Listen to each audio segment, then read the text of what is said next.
Hi everyone, welcome to Top Series Recap, and this is with Burton hastily going to work taking a taxi to navigate the traffic and be at his little boy's school on time. He is a criminal lawyer and the school had requested his presence to talk to young boys about his profession, and he meets some bright young minds who pick his brains for a while. In one of his many cases, he has the prosecutor on a tightrope and really corners her on the case. This prosecutor is Maggie Ward and is clearly frustrated by Burton's aggression in submitting his defense to the judge. Burton wins the case. This is Liam Foyle feeding his pets and has several bats living with him inside his house just as he is settling down to have his breakfast. There is a knock on the door and he wishes the visitors away. However, a loud thud on the door indicates they have forced themselves inside the building. Burton, his wife, and their son retire to their countryside cottage where they have good times. They discuss about their family and their little boy who is excelling in school. Burton is given a murder case by the solicitor because the client is in a difficult situation. Burton asks why he chose him to represent the case, and he tells him that he always wins cases. While he is going through the gruesome files of the client, he asks if anyone had gone through the files because he believes the innocence of the client is in doubt. While interviewing the client, Liam Foyle, who has a close mindset about the case that he is innocent and his lawyer is presuming him guilty. While in there, he gets his solicitor thrown off the chamber because he thinks he is judgmental. There is a lot of back and forth, and his client is not forthcoming with details that can aid Burton to defend him effectively. While talking, Liam interjects that Burton reminds him so much of himself. With that remark, Burton goes out to buy some cigarettes and cool off. Anyway, it is much of a person who you think is guilty of murder says you are more alike. On court day, Liam is accosted by protesters who are shouting expletives in that he is a cold-blooded murderer. In their opening statements, the prosecution paints Liam as a sadist who only purposes to cause harm and hurt. The victim had been strangled, her eyes gouged out, and had been sexually assaulted both externally and internally. Also damning to Liam is that his card had been used to buy subscriptions to pornography sites that trade in mutilation, pedophilia, and necrophilia. It is at this point that Liam shouts his innocence, and the judge reprimands him. Someone in the lobby also shouts murderer in the courtroom. At the time of defense counsel, Burton states that he has new evidence that needs to be looked at. However, the judge tells him that his application for adjournment of the case proceedings in light of the pending evidence was declined, and at that moment still stood declined. On the next court day, Liam confronts his lawyer Mr. Burton that he is not doing enough. This is because protesters are handling the courtroom and others outside are demonstrating. Burton's defense leans towards the pornography part and takes in an expert on computer technology. However, the prosecution had submitted that Liam had accessed the sites, but the expert found no evidence that he visited the pornographic sites. Therefore, there is a possibility that his card details have been used by third parties to pay subscriptions on those sites of depravity. At the judge's chamber, Burton fires from all cylinders, saying the prosecution has already prejudiced the jury by branding the client as a sexually perverted man. Therefore, there is no chance that he will get a fair trial. Back in the courtroom, the judge releases Liam on that technicality. Liam is a free man. Some of the spectators hound their disappointments at Burton. In the hallways, Liam thanks Burton and extends his hand for a handshake. Burton declines his handshake, something that Liam takes a slight on. Hey good people, like this recap, subscribe, as it will really help my channel. I post 2 videos weekly so that you can stay entertained. Navigate to my channel and watch other recaps there. Please subscribe. Days later, Burton's wife Kate spots their son waving at someone from the balcony. She goes to investigate, and when she checks around, the man is already gone. That night, Kate takes a pregnancy test while on the phone with Burton. When their son asks her what she's smiling about, she says it is good news. We can only deduce it has something to do with the pregnancy test. Kate takes her time while taking a bath, immersing herself in the basin, and when she emerges, a man is watching her from the window. Meanwhile, Burton was taking part in the Queen's Council and he remembers he left his phone in the washroom. Coincidentally, Kate was frantically calling when Burton tells her to secure herself inside and call the police. When interviewing Burton, the police cannot find an actionable lead to identify the stalker. Liam accuses his former lawyer Mr. Burton of unprofessional conduct, an accusation that dents his application for admission to the Queen's Council. He cannot be admitted while there is a report of someone accusing him of being unprofessional. Kate and their son are heading to their holiday cottage. Kate tries to reach her husband, but there is a problem with cell phone coverage. When they enter the house, Kate cannot find Jamie and goes looking for him. When Burton gets home, he finds his wife's car on the driveway, boot unclosed and their dog unattended. When he goes into the building, yelling the name of his wife, he finds her lifeless on the floor. Across the window, he sees Liam looking in, but his son calling from a box distracts him. He calls the police and Liam is arrested. While having a drink at a bar with a friend, Burton is informed that Liam has retained Maggie as his defense, and she has confirmed representation. The following day, he confronts her, but she alludes that everyone deserves a defense. Burton is clearly sad that Maggie has taken the case, of all people. Maggie, Liam, and his solicitor are going through the case, and Liam seems to be leading the case on. This time around, he lets them in, talking more about the case and what kind of evidence there might be.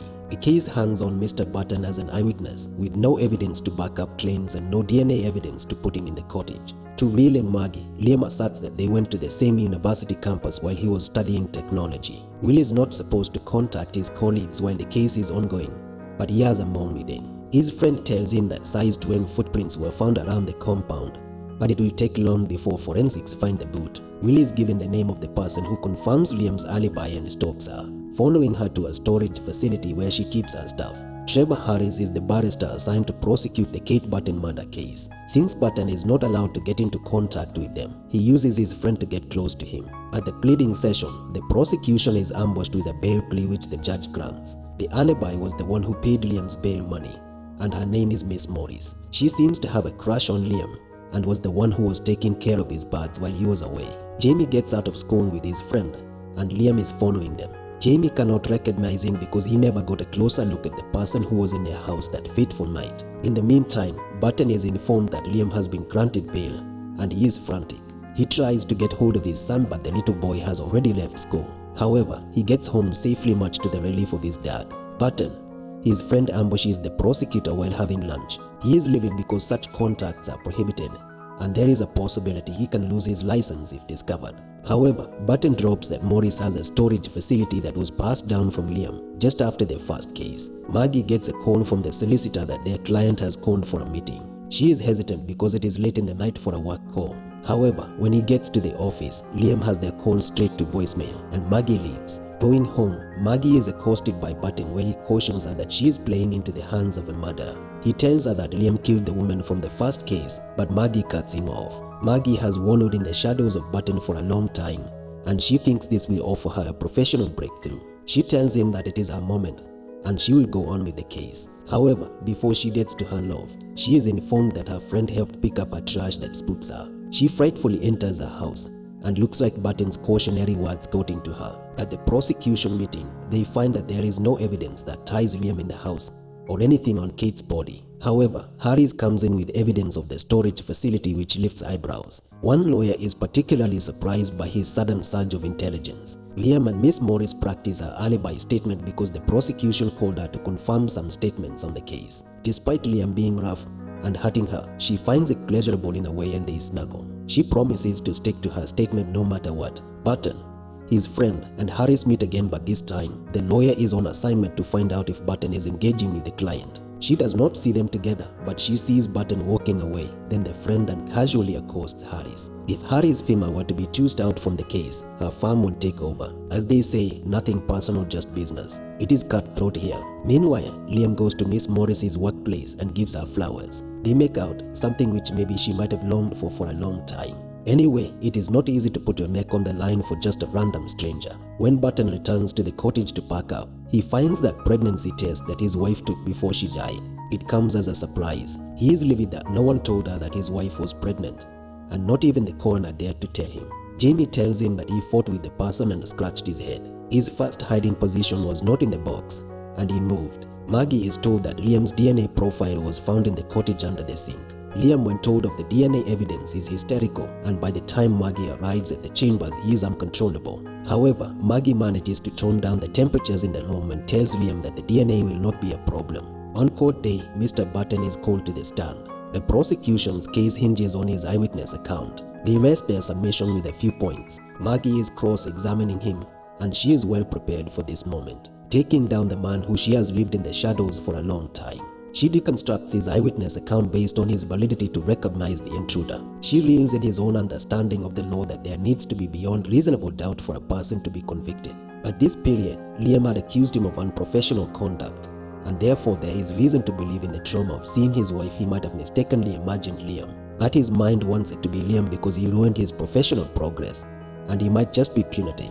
This time around, Burton had nowhere to latch on, and Maggie had him just where she needed him to be. In the next trial, the DNA forensic expert is called into the stand, and he is very mouthy instead of being cut and straight to the point. Maggie cross-examines him, and as he blathers a lot, she gets him by his balls, alleging that his laboratory was contaminated and therefore the results are compromised. The expert tongue is tied to a notch. Burton has no choice but to leave the courtroom as it has become too much to bear. The prosecution presents the evidence of the size 12 boots. However, Maggie objects to the admission of this evidence because the warrant was for a different unit from the one where the boots were found. With insufficient evidence, the jury is advised by the judge to return a verdict of not guilty. Liam is free once again. Maggie returns to her chambers to a round of applause and is given her case file. As she views them, she is remorseful, maybe because it was a case to do with a friend. Burton enlists the services of several people to collect information for him. However, outside his chambers, while receiving a package, Maggie comes to apologize to Burton, but he does not give her the satisfaction of such. At home, Maggie finds a gift box conspicuously placed in her house. That is when she discovers Liam is stalking her, and she is frightful. Talking with his lawyers, Burton tells them not to file an appeal. The case was lost as there would be no new evidence that can convict Liam. Burton goes fishing with his son and his friend joins him. He encourages him to pursue the appeal, but Burton says the case is closed and they should move on. He goes to Scotland to interview to work in the law firm, and he is very much welcome to actually consider moving altogether to Scotland. His reputation as a talented lawyer precedes him. Burton stalks Liam and follows him to his hunting cabin in the woods. He watches from a distance, angling for a moment to confront him, but Liam is suspicious as well. In the house, they play hide and seek for a moment until Liam calls him out. Burton wants to know why he decided to eliminate his wife, as they did nothing wrong to him. Liam disparages Burton and goes for a fist fight. However, he misses and Burton strikes him with a blade on his right arm. Liam confesses that he is a hunter, just like a lion for a matter of fact, and he hunts prey. As they talk, Liam starts hyperventilating and goes down into an allergic shock. Lying down, Burton calls for an ambulance and puts an EMT to guide him in administering an EpiPen. However, Liam wakes up and whacks Burton with a poker. In the scuffle, a kerosene lamp had fallen over, and the house goes up in flames just before the EMTs arrive. Liam is taken to the hospital, but is confirmed dead on arrival. Burton is arrested for Liam's murder, and Maggie reads the report later in her office. She starts her own investigation, going after people she thinks Burton was in contact with. Burton chooses to represent himself in Scotland.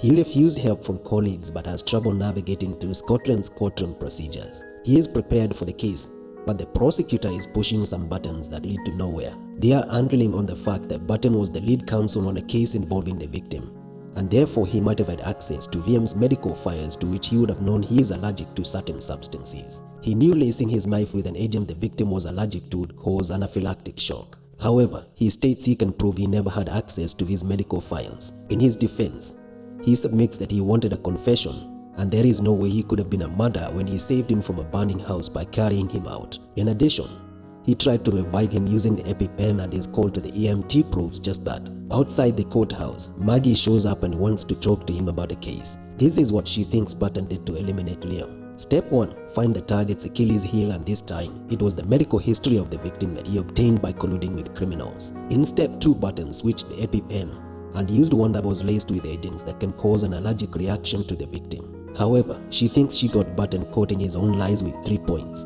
Police can find the switched EpiPens if they try to search for them. The second one is that he would have gotten the pen from someone with such medical condition. The third one is that the pen would have left a swelling at the injection site, and exhuming the body would verify it. Maggie thought he has him cornered, but he tells her that all that will depend if the body was cremated, and truly Miss Morris had the body cremated.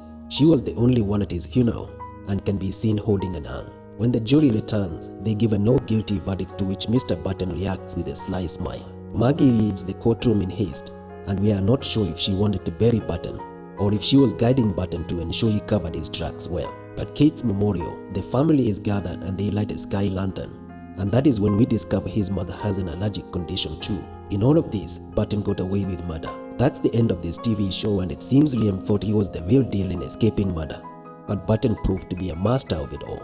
Watch other recaps on the channel too. Cheers.